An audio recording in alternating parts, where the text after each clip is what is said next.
For shipwrecked treasure hunters, it's a game of patience and persistence, and being in the right spot at the right time. Deep down on the bottom of the Baltic Sea near Sweden, a team of salvage experts may have hit the jackpot. The trouble is, so far, this bounty can't be explained. Peter Lindberg has been in the business for almost 20 years. This vintage champagne hauled from a century-old wreck, one of his sweetest successes. Until, that is, the commercial diver stumbled upon an incredible find. We had been out for 9 days, and well, we were quite tired, and we were on our way home, but we made a final run with the sonar fish, and suddenly this thing turned up, and well, my first reaction was to tell the guys that, hey, we have a UFO here on the bottom.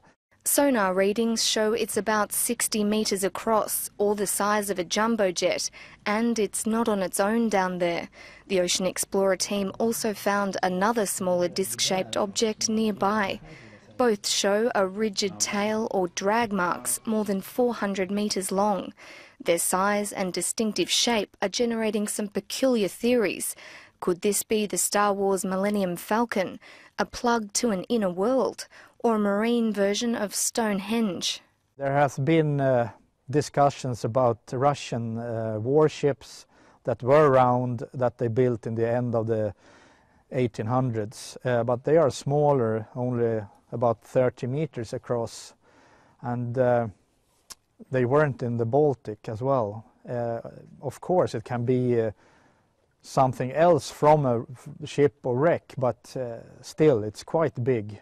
Yeah, you have the disturbances from the waves. The head of archaeology at Sweden's Maritime Museums says this type of imaging, called a side-scan sonar, doesn't always reflect what's actually on the sea floor.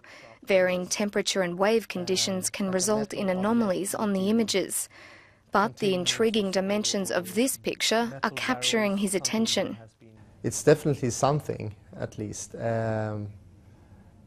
I'm not sure that you will see very much when you go down. If it's a more natural geological formation, it might be that it's hard to see. The sediments in the area are very loose. The side-scan sonar tool sometimes goes down a little bit in soft sediments. But I'm excited. It's going to be interesting to see what it is. Andreas Olsen, who doesn't agree with treasure hunting and selling historical artefacts for profit, says the Baltic offers ideal conditions for preservation, with low salinity and no wood-boring organisms. It's helped protect many of Sweden's prized wrecks, including the 17th century warship Vasa. It was brought to the surface with its hull almost intact more than 50 years ago, and is now housed in its own museum in Stockholm. Right now, we know about approximately about 20,000 objects, mostly shipwrecks, in the Baltic Sea, a total. But I think we have at least 100,000. There's a lot of areas we haven't really seen anything, and many shipwrecks are also hidden under the seabed. So it's for an archaeologist, I think the Baltic Sea is like a shipwreck laboratory, the best in the world. One glittering rival is the North Atlantic, where a top salvage company has struck gold, or silver to be exact, twice.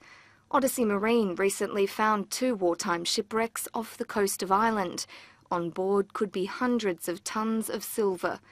The American team, just like the Swedish crew, are waiting for calmer waters beginning in May to see if their discoveries will be all that they imagined.